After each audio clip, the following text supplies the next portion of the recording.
Welcome to the Unabridged podcast. I'm Ashley. And this is Jen. Join us for bookish episodes and check out our website, unabridgedpod.com, where you can find lots of new bookish content to grow your TBR. Sign up for our newsletter to find out more about online book discussions and upcoming events. Find us on Patreon for extra unabridged content. Join us on Instagram and Facebook at unabridgedpod, and message us there or see our website to get plugged into the Unabridged community. You want opinions about books? We've got them. Hey everyone, and welcome to episode 262. Today is our book club discussion of Elliot Page's Pageboy. Before we get started, I want to remind you that we are continuing to update things on Patreon. So we have an episode there every month, as well as some bonus content. And yeah, we would love to invite you to check that out as a way to help support us and to show that you enjoy the podcast. So you can go to patreon.com/unabridgedpod for more information. All right, before we get started, we're going to do our bookish check-in. Ashley, what are you reading? So one of the things I'm reading right now is Adiba Jaigirdar The Do's and Donuts of Love.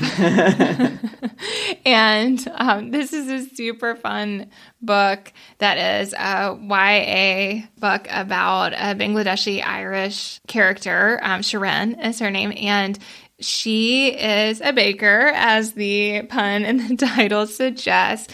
She works at a donut shop with her parents who immigrated from Bangladesh. They have their donut shop. They are successful, but also needing to kind of up their social media and stuff like that. Like, they have a very successful business, but they also are, Sharon is seeing how they maybe need to transition a bit as things become more online and social presences become important and all those ratings and reviews, stuff like that. So she's kind of aware of that. And she also loves baking, and she would eventually like to have her own shop.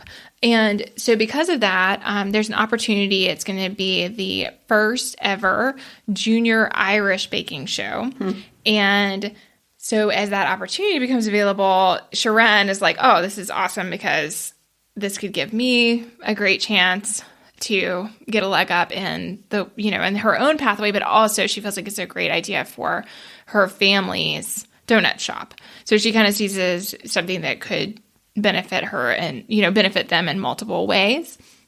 And so she decides to audition for that. But she's also dealing with the fact that she and her girlfriend have broken up.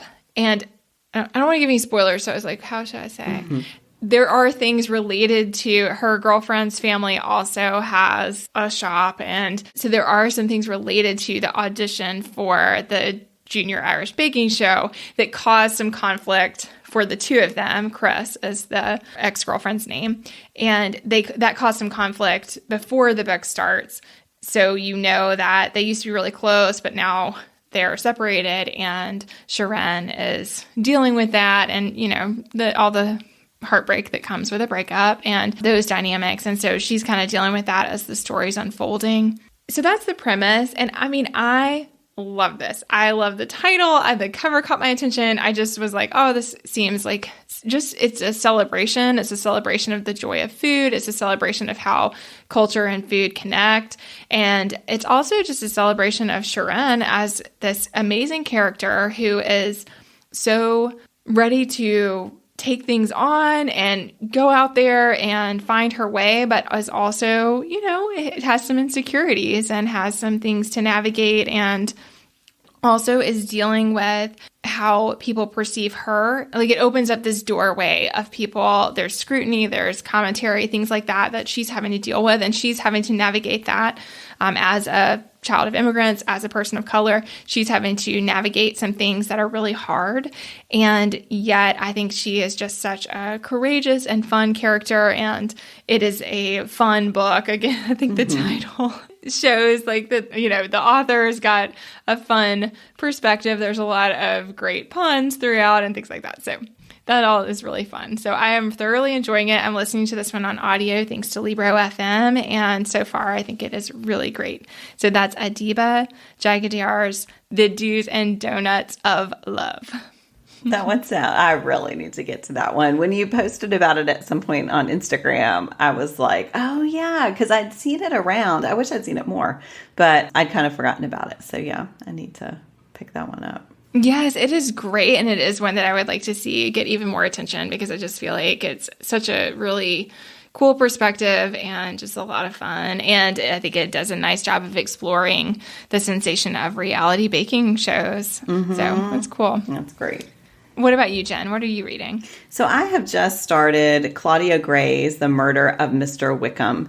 And I had predominantly known Gray as a YA fantasy author, but in this one, she takes Austen's characters from her 6 major novels and puts them in a single house because of a house party, and there is a murder mystery. So she has this great note at the beginning where she lays out, she sort of assigned years to each of the books. So Darcy and Elizabeth are the first to have gotten together. So their children are now grown. So their son, Jonathan, is a main character at the house party as well. And then she has characters all the way down to Marianne from Sense and Sensibility and Colonel Brandon, who just are newly married. So you see that she's created these projections of what might have happened to these couples post-marriage. And so Emma and Knightley, from Emma, decide to invite their friends, their distant relatives, their tenants to their home. And they're sitting down to dinner, and there's going to be this huge rainstorm. And then all of a sudden, Mr. Wickham shows up. And Wickham, if you don't know, is kind of the villain of Pride and Prejudice. And he is this sly person who was constantly trying to get more money and to make himself look better and to get revenge on the people that he thinks have wronged him. And in this setting, which is about 20 years after Pride and Prejudice took place, he is just continuing in that lifestyle. So the web of people that Gray has created who kind of know each other or related, they also have a variety of reasons that they are not thrilled that Wickham has shown up at this dinner party. So yeah, again, I'm still very early, but he has wronged the Wentworths from Persuasion. And of course, he was married to Elizabeth Bennet's sister, Lydia, from Pride and Prejudice. And he treated both her and their daughter really horribly. And then there are some people that we aren't quite sure what he's done to them, but they are definitely not too thrilled that he has shown up. So yeah, that's kind of where I am, where like the pieces have just been put in place. Obviously, he's going to die because the title. But this is a planned series. So the second book just came out. I'm eager to get to that already because I can tell I'm going to love this. And this is part of my Read Austen 23 Buddy Read slate. So yeah, I'm anxious to see what people have thought of it. But Gray's writing is strong. I think the way that she's taken these characters and remain faithful to their personalities, even as they're interacting with each other, is really fun. So yeah, that is Claudia Gray's The Murder of Mr. Wickham. That is fascinating, Jen. I hadn't heard anything about that one. How interesting. Yeah. Interesting premise. Yeah. It's a lot of fun. So of all of the retellings so far, I think this is the first mystery we've read. We've got another one coming up. But yeah, it's fun to see people take what Austen created and put it in this other genre. So yeah, it's sort of fun. Cool. All right. Well, we are going to switch gears and start talking about Pageboy. I will say I sat down to write a summary of this one, a synopsis of this one, and had a hard time. So I'm just using what the publisher wrote, which is full of intimate stories from chasing down secret love affairs to battling body image and struggling with familial strife. Pageboy is a love letter to the power of being seen. With this evocative and lyrical debut, Oscar-nominated star Elliot Page captures the universal human experience of searching for ourselves and our place in this complicated world. All right, well, we're going to start just with our overall impressions. Ashley, what did you think of Pageboy? I thought this was phenomenal. I felt like I've seen Elliot Page in several films. I've watched Umbrella Academy, and I have always admired him as an actor, but certainly knew nothing about him as a person, really. And I think I was struck throughout by how brilliant he is, but also how conscientious he is about other people and how that concern for others and the awareness of others is in a lot of ways what was so hurt. Like, as you read Pageboy, it's what's so hurtful throughout the story is that I felt like Elliot Page centered always tried to do what he thought other people wanted him to do, and certainly had a lot of pressure to perform a certain way, to be a certain way. I mean, not just in his work, but in general, to perform a certain way, to be a certain way. And all of that was very gendered. And he knew essentially from the beginning that did not feel right. And yet, we see him, he's well into his 30s and just now has written this and just now has transitioned. And so we see how even though his inner self had known that things needed to be different, that it took a very long journey and a very painful one to get from where he was to where he is today in the story that he's telling in the book. And I just felt like I thought it was phenomenal, but a lot of it felt very painful just because I hurt for him. And I think even sometimes he's telling the stories as is, as this happened, this happened, this happened. But for the reader, I mean, I'm just like, oh my gosh, so much pain and so much heartbreak and so much that I felt throughout could have been avoided if people could have just heard him, seen him, believed him,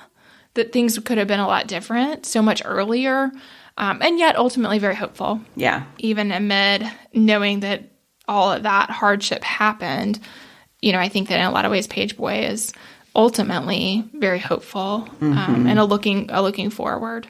What did you think, Jen? What about overall impressions? I really loved it too. So I had an experience that I'm sorry that I'm going to share because I feel like I talk about the National Book Festival all the time. But also, I think when you see an author and in person, they are so impressive, that can't help but influence the reading. So Kirk and I had the chance to see Page speak in August at the National Book Festival about the book. And I think I was so impressed with the clear intention that he took the time with every statement, with every answer to every question, to be really thoughtful and really earnest and really careful in how he was expressing his truth in a way that could make it valuable to other people, other readers, either people who wanted to understand his journey or people who might be going through a similar journey themselves. And I felt the same way in the book. I felt like his purpose in writing really just hit hard because I think it's so clear that he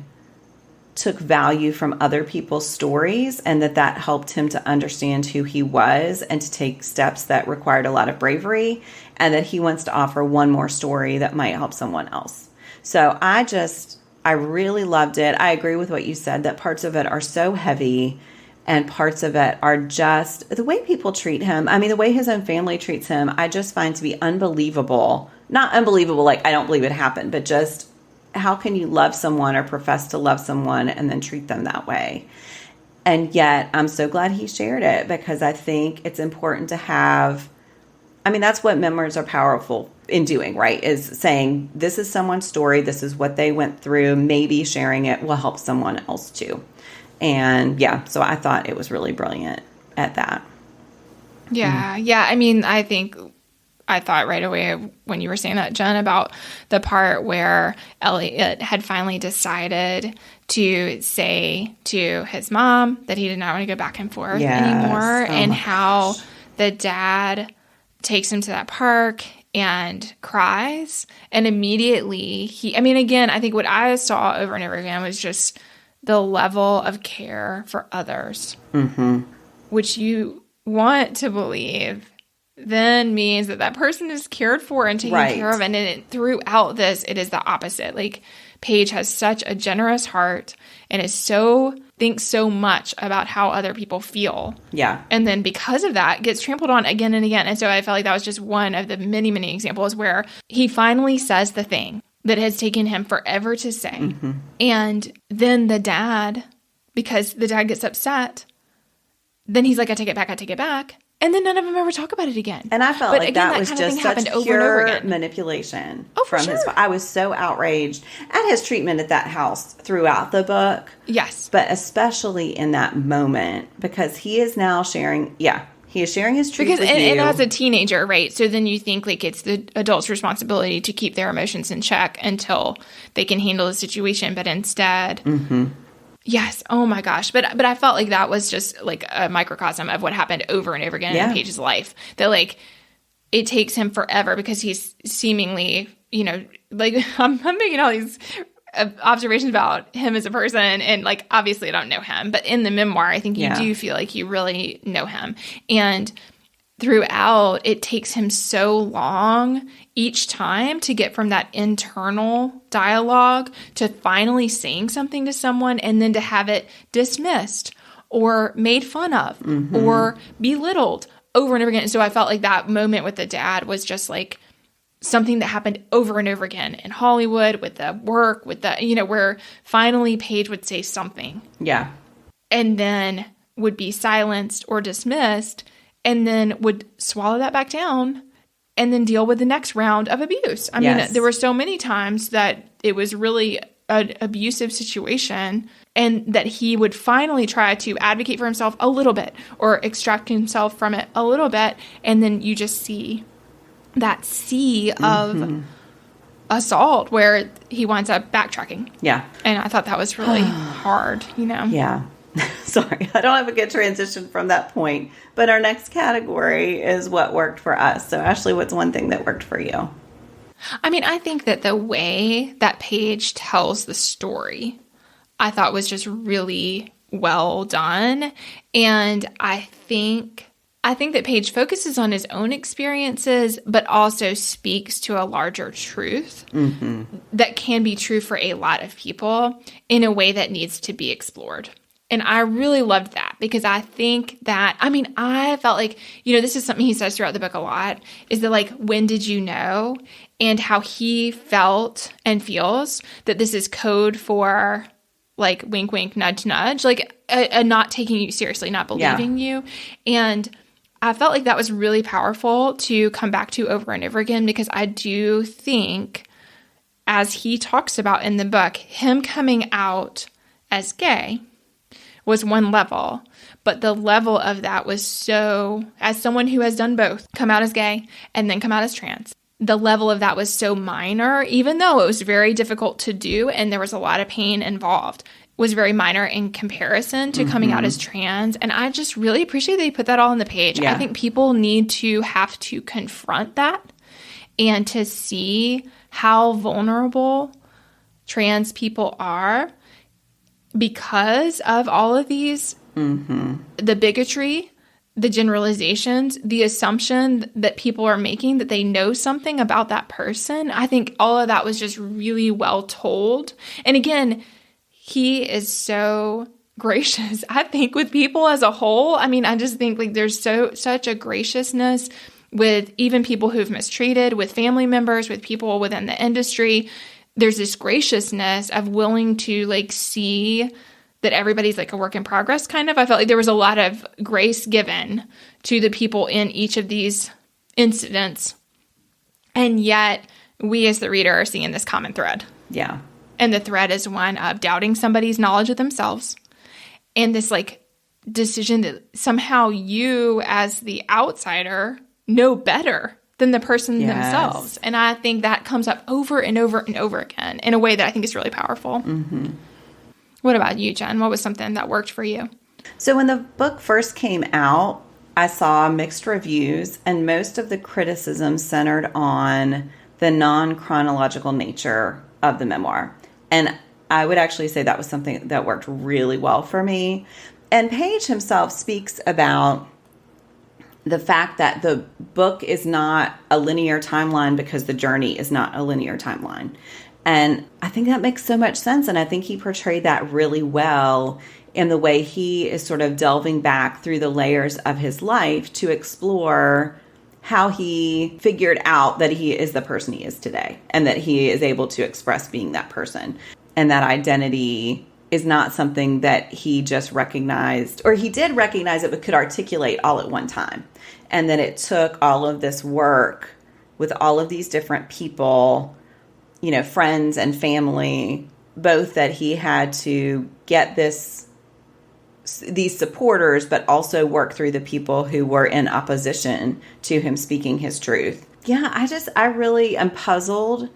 I will say I read the print and some people listened, and maybe that's harder to... Did you listen? Or? I listened, Jen, and I feel like it is not a valid criticism. Okay. I wasn't sure if it was harder to follow on audio, but I will say in print, I did not find it to be difficult to follow. I thought it was really clear, the connecting threads that he was drawing through these different stories, and that, you know, this one thing that happened to him in Hollywood related to this incident in his family, I thought it made sense, and I thought it emphasized that fact that none of our journeys is a linear timeline, that all of us have callbacks to things that happened in our childhood that suddenly become clear and help illuminate something about who we are now, and that's just part of the process of getting to know ourselves better and being able to express ourselves more clearly to people who need to know our story. So, yeah. So I guess I'm kind of taking something that people see as a negative and making it a positive, because it was a positive for me.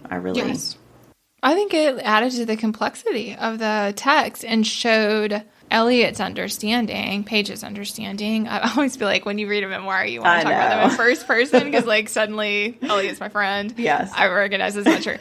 So, you know, I think it's Page's understanding of the layers of each of those things, which if told in chronological order would be different. But again, I think even that criticism shows this idea of people feeling that they know better than the person telling the story how the story should be.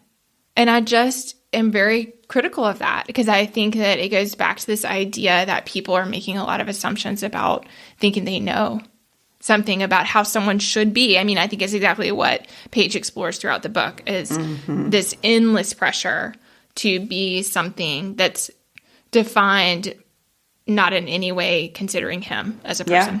Yeah. I want to say one more thing. Sorry, I'm going to cheat. But I also really appreciated the way he examined the fact that being famous both gives him some privileges and some wealth that allowed him to take certain steps that would be difficult for people who had less wealth or less fame, but also put him in the public eye in a way that meant his journey was very public.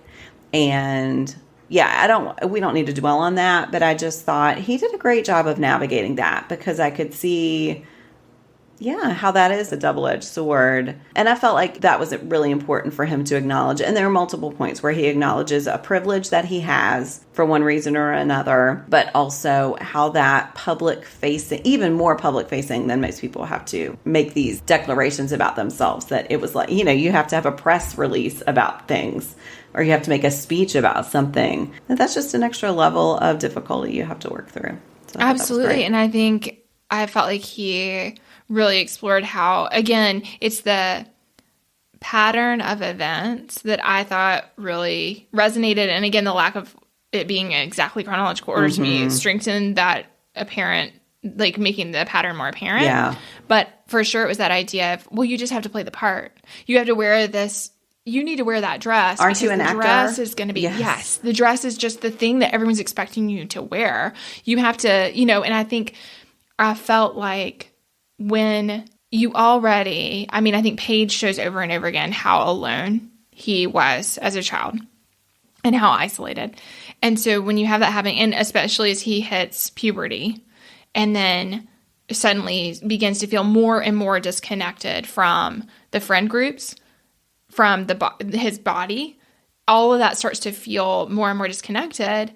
And then the only messaging he is getting is from people saying, oh, but you just have to wear this thing. Yes. Like, and what is wrong with you? Like, I think we see him berating himself, but he also is just echoing the messages he hears over and over again of like, how privileged can you be to not want to wear this ball gown that's worth whatever amount, you know, like what's wrong with you? Yeah. And then that self-loathing that comes from feeling that his experiences are not valid and that he should be grateful. And I thought all of that was just really, really well told. And again, I mean, absolutely heartbreaking because we see how hurtful it is to his well-being, to every part of his well-being. And it is just so awful to see. But I feel like, I mean, that's the messaging that he gets over and over again. Yes. Wow. All right. Our next category is a quote to discuss. So, Ashley, what's one quote you want to highlight?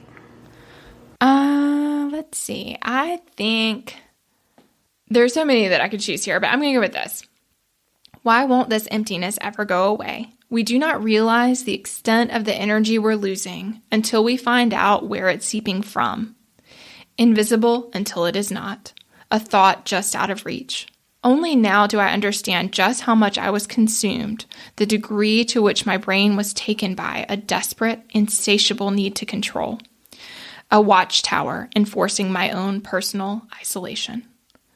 And I feel like there are lots of different passages that deal with this, but I think it is that idea of, there are several things here. One is this desire to control, and I think that we see that so much in eating. We see it in so many things that he struggles with as he's a teenager and working and trying to figure out how to be an adolescent actor. And then what that looks like, not having the support that he needed from family, not necessarily having the support from friends, and certainly from, and you know, again, he's so gracious in those stories about the actors he's worked with and how he said so many nice things about the kind people he's worked with, how great that a lot of the actors are. And yet he was obviously suffering throughout so much of this, and it manifested in all kinds of eating issues. It manifested in all of these, I mean, even physical, like there's, some of the really heartbreaking parts are where he's hurting his body and then like trying to cover up the hurt so that people won't know. And then like what is wrong with me? Why can't I just be thankful for what I have? I mean, I just thought there was so much of that, but I loved how, so you see that in this quote, but then the other thing that's tied to it is this idea that he couldn't identify, because he did not have the words, he did not have the language, and he did not have the support. He couldn't identify the thing that was making all of this manifest. And so, that where he says, a thought just out of reach. I just felt like, invisible until it is not. I felt like there were just so many times that he's like, I could not get here until I could begin to fathom and have the language for where I needed to go. I think that's really powerful in this book, and I feel like I'm so glad it's out there and that people are reading it for that reason, because I think that if we take away the stories that help people have the language to figure out what they need and who they are, then they can't get down the journey to self-realization. Like it's withheld from them. So I just felt like that quote's really powerful, because I think, he's just saying like a lot of that is that I didn't have it yet. I didn't have what I needed to be who I needed to be. Yes. That's so brilliant. So I will say, my quote is related, but yeah, it's just going to add, I'll just say it and then I'll explain why. I do feel like it's a little bit different. But he says, this is actually on the very first page of the author's note, and I'll explain why I wanted to talk about it. So he says, writing a book has come up a few times over the years, but it never felt right, and quite frankly, it didn't feel possible. I could barely sit down, let alone be still long enough to complete such a task. My brain's energy was being wasted, a ceaseless drip, attempting to conceal and control my discomfort. And I think that's related to what you were saying, Ashley, about that need to be able to articulate your truth clearly, but also just about the energy and brain space it takes to live a life that is not authentic. And we'll link to the video at the National Book Festival. That is something he spoke directly about, that he said, I copied this from the transcript. I could never have imagined in a million years just how different I feel, how centered, how present the space in my mind to be creative, to feel inspired. I could never have sat down and written a book before. No way. I wouldn't have had the space mentally, and I just wouldn't have been literally able to sit down for periods like that. And I thought that was so powerful, that here is someone who is an artist, who is a creative person, who, wrote this brilliant book, but would not have been able to do it before just because of the energy it takes to exist in a way that is not true to who you are. I thought that was so powerful. And I think the rest of the book bears that out. I think that is clear through the rest of the book. When his energy is going somewhere else, how much that takes away from him, just from his ability to be and to be centered and to be positive and present. I don't usually pick a quote from the first page, but I felt like that one just set up this thesis that I felt through the rest of the memoir. Yeah. Yeah, absolutely. I mean, I think even what people see as success for Page, who is a phenomenal actor and has been in so many things, but even that success was all because the comfort that he felt most often was within roles. Yeah. Because he could be into a character's role and felt space there to be that character. And I felt like, you see that here, that like that aspect of creativity was perhaps more accessible than other areas of creativity because that was the one thing he felt that he knew how to do. Yeah. And felt comfortable doing, is being in those spaces creatively. Whereas, finally he is in a different place. That's what I kind of want to cheat and share one other quote. Yeah. Is that okay? Of course. I just wanted to share when he says, after I came out, shockingly enough, the world did not end and I was happier. And now I had that as a reference in my chest pocket. If you can do that, you have nothing to be afraid of, I'd mutter to myself. And I love that too, because I think that we see that is a journey, that even after coming out, of course, the story does not end, and that it's not a single one-time thing. And even in a situation with someone of fame who does proclaim in a way that is going to hit a lot more ears than somebody who maybe feels they have to come out over and over and over and over again, still, it's not going to mean that suddenly it's all sunshine and roses and everything is easy. Right. And yet he's like, once I did this thing, I could remind myself that I had done it and that helps me carry on, and I felt like that was really something that comes up a lot in the book too, but that's really powerful. Yeah, agreed. All right. What is a book that you would recommend as a pairing for this one? A lot came to mind. I mean, in some ways, I think this one is very unique, but at the same time, I think we're seeing more and more, thankfully, stories that do tell of these journeys to find your identity, to speak your truth, and to help other people know that, basically. And so one that I wanted to share is George M. Johnson's All Boys Aren't Blue. So this one is a memoir as well, and it's a series of personal essays. I listened to this one on audio. I thought it was phenomenal. And I think that we see with George M. Johnson, there are definitely some common threads about feelings that there's a certain way to be, and that is running throughout a young person's life, about there's a certain way to be, as the title suggests in this, All Boys Aren't Blue, this idea that a boy is supposed to be a certain way, and that if he is not that way, then he's not a boy. Mm-hmm. And that there's no space for a continuum or this idea of different ways to be. And so we really see in their memoir this exploration of how all of that is a very limited way of viewing the world, and that it has some really profound ramifications for the young people in that world. And so I think we're seeing that play out and seeing how that can really hurt a person who is trying to be their authentic selves. And so absolutely, we see that with George M. Johnson. So with this, there's so many things explored, but it is definitely a celebration of the richness of our identities and how it's beautiful to be a lot of different things. And the world is beautiful because we are not all exactly the same. And so I really think you see that.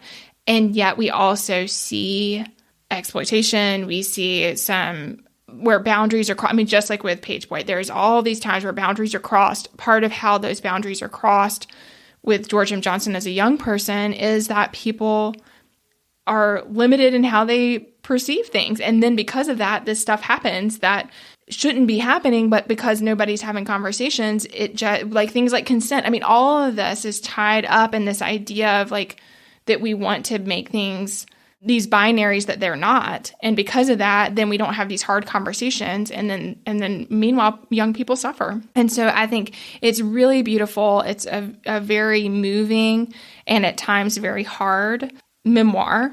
And it tells an important story. And so again, that is George M. Johnson's All Boys Aren't Blue. And I definitely plan to read more of Johnson's books. I found it very impactful. Yeah, I really loved the way Johnson, like Page, wanted to share a story that could help others. And that intention is so clear through the book. And so Johnson is telling a story they wish had been out there for themselves. Absolutely. What about you, Jen? What's your pairing? So one book that came immediately to mind is Kacen Callendar's Felix Ever After. And this is a novel. So Callendar, who we've talked about on the podcast before, wrote a YA book about a character named Felix who moved to a new school after he transitioned.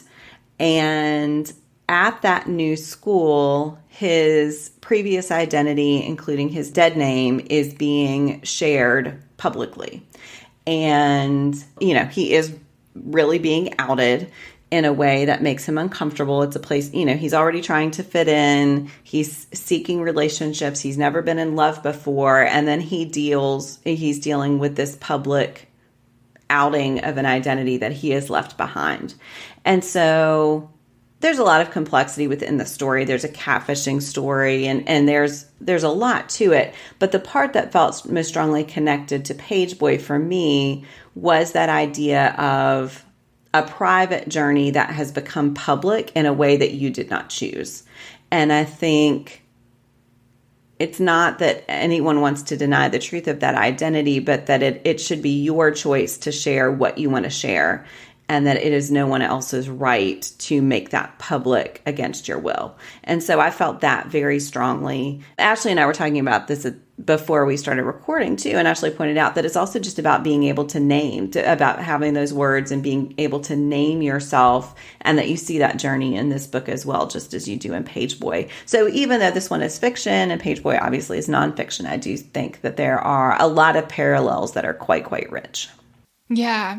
I think just that not even having the words, I think one of the things in Felix Ever After that I loved was just that he wants to know what things fit for his identity, and he's trying to figure all that out. And it's hard when no one has even given you words to explore with. So yeah, I think that's really powerful. I loved that one. I love Callendar's stuff. I need to read more. But yeah, I've loved that's what I was thinking about George M. Johnson, is that I loved the memoir so much. I need to read their other work too. So yeah. All right. Well, we'll close out this discussion with our bookish rating. Ashley, what do you think? I mean, five bookish hearts for me for sure. What about you, Jen? Yep, same. I feel like sometimes we're very predictable. I'm so glad this story's in the world, and I really appreciate Elliot Page being willing to tell the story. I think it's hard to put your personal life. I think that Page seems like, a relatively introverted and private person, considering the fact that he has a very public life as a movie star, and yet he's willing to tell the story for all the reasons I think we've discussed, that, he wants people to feel support and feel that they're not the only ones navigating hard things, and, and telling what that journey can be like for a person. All right. Well, we will end now with our spotlight segment. Ashley, what do you want to spotlight today? So I think I'm still getting in the groove of the spotlights, but I am going to go with, I don't know that I've ever talked about Futurama on here, so I'm just going to circle around and say that I love Futurama. I have watched it many times. I find it very comforting. And so I just wanted to circle back that Futurama has a new season 10 years out that has just come out in the summer. So for Futurama fans, I just want to say that, one, I love Futurama, and two, I'm so excited that there are new episodes. So what's your spotlight, Jen? So mine is a book, kind of, and I know I probably shouldn't be doing books on this segment, but I read Abraham Verghese's The Covenant of Water and paired that with listening to Verghese's interviews with Oprah on Oprah's Super Soul podcast. And that experience was just beyond belief. So the book is a big one. It's 800-ish pages. I think I ended up listening, and I think it was like 31 plus hours of audio. But he reads the audiobook and does a phenomenal job. And then hearing him do this deep dive, I think there are 5 or 6 episodes of the Super Soul podcast. So they have like an introductory episode, and then every 2 parts of the book, it's a new episode. And just hearing him talk through his writing process and the way he drew from his own life as a doctor and from his childhood and his experiences in India. Yeah, it was just really a special experience. So I cannot recommend the book highly enough. And I think if you are reading the book, I think accompanying it but with those podcast episodes is quite an experience. So yeah. Oh, I love that recommendation. Yeah. That's cool. All right, everyone. Well, thank you so much for listening. We, as always, appreciate your support, both in listening, and if you want to give us a little extra financial boost, you can check us out at patreon.com/unabridgedpod. Thanks again.